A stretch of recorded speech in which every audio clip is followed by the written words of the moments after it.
जिंदगी में तूफान आते हैं, लेकिन हर तूफान हमें तोड़ने नहीं बल्कि कुछ सिखाने आता है। कभी कभी हम अपने ही विचारों, अपनी ही उलझनों में इतने खो जाते हैं कि जो हल हमारे सामने होता है वो भी नजर नहीं आता। हर कोई किसी न किसी बोझ को ढो रहा है, कोई रिश्तों का, कोई जिम्मेदारियों का, कोई भविष्य की चिंता का। पर सोचिए, क्या ये चिंता वाकई जरूरी है? क्या हमें चिंता करने से समाधान मिलता है या समाधान सोचने से चिंता मिटती है? आज की ये कहानी आपको यही सिखाएगी कि किस तरह एक साधारण सा तूफान एक असाधारण बदलाव की शुरुआत बन सकता है। कैसे एक मुलाकात आपकी सोच की दिशा को बदल सकती है और कैसे एक गुरु का मौन और उसकी दृष्टि आपके भीतर के तूफान को भी शांत कर सकती है। तो आइए सुनते हैं एक ऐसे भटके हुए व्यक्ति की कहानी जिसने एक अजनबी साधु से वो सीखा जो सारी किताबें और दुनिया के अनुभव नहीं सिखा सके।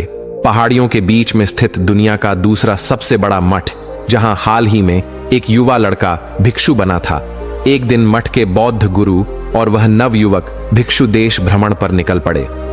दोनों कई गांवों और शहरों से होकर गुजरे, अनगिनत लोगों से मिले और उनके जीवन से जुड़े अनुभव साझा किए। एक दिन अचानक तेज बारिश और तूफान ने उन्हें रास्ते में रोक लिया। आश्रय की तलाश में वे एक नजदीकी धर्मशाला में पहुंचे। धर्मशाला में उपस्थित सभी लोग बारिश के सुंदर नजारे का मजा ले रहे थे। कुछ हंसी मजाक कर रहे थे तो कुछ गर्म चाय की चुस्कियों का आनंद ले रहे थे। लेकिन धर्मशाला का प्रबंधक जो कोने में बैठा हुआ था, एकदम अलग दुनिया में खोया हुआ था। उसके चेहरे पर गहरी चिंता की रेखाएं थीं, जैसे कोई भारी बोझ उसे अंदर से खाए जा रहा हो। मठ के बौद्ध गुरु की नजर उस प्रबंधक पर पड़ी। उन्होंने ध्यान से उसको देखा और पास जाकर शांति भरे स्वर में पूछा, तुम इतने उदास क्यों हो? इस मौसम की खुशियां तुम तक क्यों नहीं पहुंच पा रही?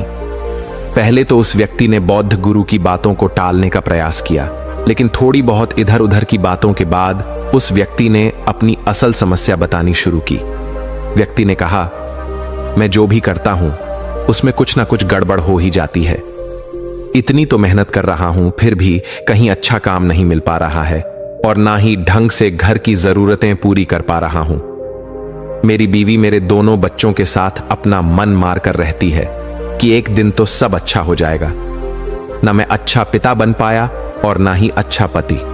व्यक्ति की ये बात सुनकर गुरु से रहा नहीं गया और उसने व्यक्ति से पूछ लिया कि तुम कहीं किसी और अच्छी आमदनी वाले काम की तलाश कर रहे हो या नहीं? इस पर व्यक्ति ने कहा, इसका कोई फायदा नहीं होगा। मुझे ज्यादा आमदनी वाला काम नहीं मिल पाएगा, क्योंकि आजकल ये इतना आसान नहीं है और इतनी महंगाई में छोटी से छोटी जरूरतों के लिए भी एक मोटी रकम चुकानी होती है। ऐसे कैसे जिंदगी कटेगी?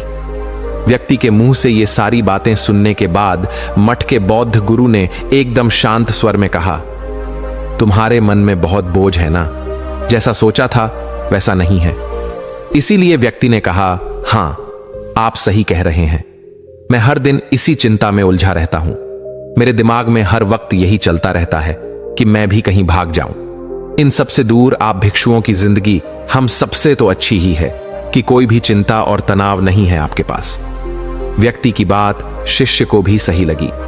उसे लगा कि व्यक्ति का इस तरह से चिंता करना जायज है जो परिवार की जरूरत पूरी ना कर पाए, घर चलाने को अच्छे से पैसे ना रहे हों, नौकरी की चिंता हो और जिंदगी में जैसा सोचा था वैसा ना हुआ हो, तो आम सी बात है।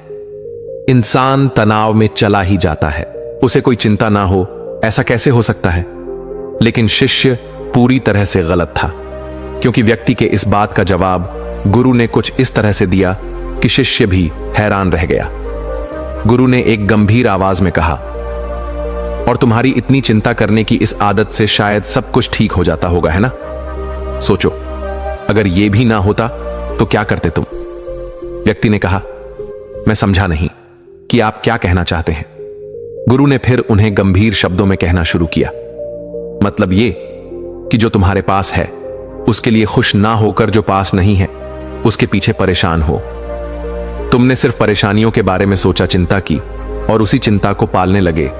तो क्या तुमने इसके बारे में कभी सोचा है कि तुम्हारी इसी चिंता की वजह से तुम अभी जो तुम्हारे पास है उसका अपमान किए जा रहे हो, जबकि तुम्हारे घर का पेट तो उसी नौकरी से चल रहा है ना? जिसे तुम भला बुरा समझ रहे हो। इसीलिए तुम्हें शांत होना चाहिए, खुश होना चाहिए, ना कि चिंता में डूबे रहना चाहिए। व्यक्ति ने कहा, हां, लेकिन अभी जिस समस्याओं से मैं जूझ रहा हूं उनकी मुझे चिंता होती ही है। मेरे अलावा बाकी सभी खुश हैं और आराम से जिंदगी जी रहे हैं। मन करता है कहीं भाग जाऊं जहां शांति मिल सके। गुरु ने कहा, हां, सही कहा, तुम्हारे अलावा बाकी वो हर इंसान खुश है जो अभी अपनी समस्याओं को लेकर बैठने की जगह उनका समाधान खोजकर उस परेशानी को मिटाने में लगा है। तुम्हें ऐसा नहीं लगता कि यहां पर तुम हर एक गिनती मिनट को घुट घुट के जीते हुए ना जाने कितनी चिंताओं को अपने सीने पर दबाए हुए अपनी जिंदगी को यूं ही गावाते जा रहे हो? इतनी चिंताएं करके क्या तुमने कभी जिंदगी को ठीक तरह से जिया है? व्यक्ति ने कहा, लेकिन आप ही बताइए गुरुजी, कोई इंसान ऐसा कैसे हो सकता है कि उसकी जिंदगी में कोई चिंता, कोई तनाव, कोई मायूसी नहीं होगी? हां, मैं मानता हूं कि आप इस सांसारिक जीवन से दूर रहे, लेकिन जो इस संसार में ही फंसे हुए हैं और जो अपनी जिम्मेदारियों को अंत तक निभाना चाहते हैं, उन सब की जिंदगी में इतनी चिंताएं हैं कि हर कोई लगभग मेरे जैसा ही है। आप मुझे बताइए, क्या मैंने इतनी चिंता लेकर कुछ गलत किया? क्या मेरी चिंताएं बेकार हैं? क्या मेरा यह सोचना गलत है कि मैं अपने परिवार को खुश नहीं रख पा रहा? व्यक्ति की बात सुनकर कुछ समय के लिए तो शिष्य को भी यही लगा कि व्यक्ति कह तो सही रहा है। आखिर कोई व्यक्ति ऐसा कैसे हो सकता है कि उसकी जिंदगी में चिंता, तनाव और मायूसी न हो? लेकिन शिष्य अब सुनना चाह रहा था कि इस बात का समाधान गुरु अब किस तरह से निकालेंगे। उसे इंतजार था कि गुरु अब इस व्यक्ति को क्या जवाब देंगे। गुरु उस व्यक्ति से शांति से कहना शुरू करते हैं कि हां, यह बात सच है कि दुनिया में इस चीज से कोई नहीं बचा। मैं मानता हूं कि सांसारिक जीवन के अंदर तनाव होता है, चिंताएं होती हैं, लेकिन ऐसा तो नहीं है कि सन्यासी बन जाने से या साधु बन जाने से जीवन की सारी समस्याएं खत्म हो जाती हैं। हमें भी कई तरह की चिंताएं होती हैं, लेकिन हम तुम्हारी तरह इन चिंताओं को पालकर नहीं रखते। व्यक्ति ने हड़बड़ाती हुई आवाज में कहा, मतलब मैं समझा नहीं गुरुजी। गुरु ने फिर वही गंभीर आवाज में कहना शुरू किया, देखो, सिर्फ तुम ही नहीं हो दुनिया में जिसके पास कोई चिंता या तनाव है। एक छोटा बच्चा भी तनाव में जी रहा होता है। भले ही उसे दुनिया की चिंता नहीं होती है, लेकिन उसे इस बात की चिंता होती है कि वो किसी दूसरे बच्चे से पीछे न रह जाए, या फिर भले उसकी चिंता सिर्फ इतनी है कि आज विद्यालय में शिक्षक के सामने उत्तर सुनाने में गलती होने पर कहीं उसे डांट न पड़ जाए, या फिर कहीं गलती से उसके हिस्से की मिठाई के टुकड़े को उसकी बहनियां भाई न खा लें। चिंता या तनाव की कोई बड़ी छोटी वजह नहीं होती, या फिर कोई पैमाना नहीं होता कि इतनी छोटी चिंता को चिंता नहीं कहेंगे। ये तो लगभग हर एक के दिमाग के अंदर होती ही है। ये बात सच है कि छोटे बच्चे से लेकर एक बूढ़े और मरने वाले इंसान तक इस समस्या से बच नहीं पाए। उन्हें किसी ना किसी तरह का कोई ना कोई दुख, तकलीफ, चिंता, परेशानी होती ही है, लेकिन इसका मतलब ये तो नहीं कि उसे लेकर बस उलझे रहें। जब भी कोई परेशानी हमारे पास आती है तो वो हमारे पास ज्यादा देर तक टिक नहीं पाती, क्योंकि हम उसे मिटाने के लिए कोशिश करने लगते हैं और जो भी परेशानी है उसका समाधान ढूंढने लगते हैं।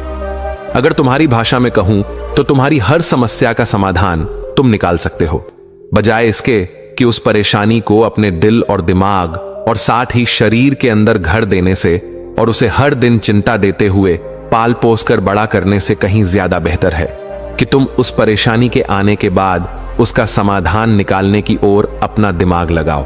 देखो, चिंता चीता के जैसी होती है। यह तुम्हें लगातार जलाएगी और फिर जलाकर खाक कर देगी। इसीलिए जब भी कोई चिंता या तनाव तुम्हारी जिंदगी में आए तो उसका समाधान निकालने की कोशिश करो। उसे लेकर रोते रहने से या फिर हमेशा चिंता में झुलसते रहने से कुछ भी हासिल नहीं होता है। अगर ये चिंताएं तुम्हारी जिंदगी में नहीं आएंगी तो जिंदगी तुम्हें अच्छी नहीं लगेंगी, क्योंकि अंधेरे के बाद जब उजाला आता है तो उसकी अहमियत ही दूसरी होती है। इसलिए जिंदगी में ये चिंताएं आना भी जरूरी है। ये हमेशा ही कुछ सीखा कर और तुम्हें मजबूत बनाकर जाती हैं। इसीलिए अब से चिंता में जीना बंद कर दो और अपने इस बचे हुए समय को खुशी खुशी बिताओ। इतनी उलझी हुई समस्या जो इस समय हर इंसान के आसपास घूम रही है, उसका इतनी आसानी से हल निकलता हुआ देखकर शिष्य और वह व्यक्ति दोनों पूरी तरह से हैरान थे। व्यक्ति को बौद्ध गुरु की बातें सुनकर ऐसा महसूस हुआ कि शायद हम सभी ने अपनी जिंदगी को कुछ ज्यादा ही मुश्किल बनाया हुआ है। हर इंसान को कहीं ना कहीं इन सब बातों का पता होता है, लेकिन हम फिर भी चिंताओं में डूबे रहते हैं और अपनी जिंदगी को जलाते रहते हैं। उसने सोचा, शायद ये बौद्ध भिक्षु या फिर कोई भी सन्यासी इसलिए इतनी शांत और इतनी सुलझी जिंदगी जीते हैं क्योंकि वो जिंदगी की उलझने में छुपी हुई एक उम्मीद की किरण को आसानी से देख पाते हैं, क्योंकि वो उसी उम्मीद की किरण को देखना चाहते हैं जो जिंदगी को और भी ज्यादा सुलझा हुआ बनाती है। व्यक्ति को बौद्ध भिक्षु की बातों से एक नई ऊर्जा मिली और समस्याओं को देखने का एक नया नजरिया। उसने निश्चय किया कि आज से वह समस्याओं को लेकर परेशान होने की बजाय उनका समाधान खोजने में अपना ध्यान लगाएगा। इस कहानी से हमें यह गहरी सीख मिलती है कि चिंता कभी भी किसी समस्या का समाधान नहीं होती, बल्कि वह समाधान को देखने की हमारी क्षमता को कम कर देती है। हम में से हर कोई किसी न किसी रूप में बोझ ढो रहा है, रिश्तों का, जिम्मेदारियों का या भविष्य की अनिश्चितताओं का। लेकिन जब हम केवल उन समस्याओं पर ध्यान केंद्रित करते हैं जो हमारे पास नहीं है, तो हम उन अवसरों और अच्छाइयों को नजरअंदाज कर देते हैं जो हमारे पास पहले से मौजूद हैं। बौद्ध गुरु ने सिखाया कि समस्याएं सभी की जिंदगी में होती हैं, छोटे बच्चों से लेकर वृद्धों तक। फर्क सिर्फ इतना है कि कुछ लोग उन समस्याओं को चिंता में बदलकर जीते हैं और कुछ लोग उन समस्याओं का समाधान खोजने में अपने जीवन को लगाते हैं। इसलिए हमें सीखने को मिलता है कि चिंता को पालने से बेहतर है समाधान की दिशा में सोचना। जिंदगी की मुश्किलें हमें तोड़ने नहीं बल्कि मजबूत बनाने आती हैं। खुश रहने के लिए पहले खुद को स्वीकार करना और अपने वर्तमान को महत्व देना जरूरी है। चिंता एक आग की तरह है, जितना उसे पालोगे उतना जलते जाओगे। शांति भीतर से आती है जब हम अपनी सोच को बदलते हैं। सच्ची बुद्धिमत्ता यह है कि हम अपने भीतर की बेचैनी को समझें, स्वीकार करें और फिर उसे शांति में बदलना सीखें। यही इस कहानी की असली प्रेरणा है। तो दोस्तों, उम्मीद करता हूँ इस वीडियो से आपको जरूर बहुत कुछ सीखने को मिला होगा। ये वीडियो कैसी लगी हमें कमेंट बॉक्स में जरूर बताएं। अगर पसंद आई हो तो लाइक और सब्सक्राइब करना नहीं भूलना। धन्यवाद। नमो बुद्धाय।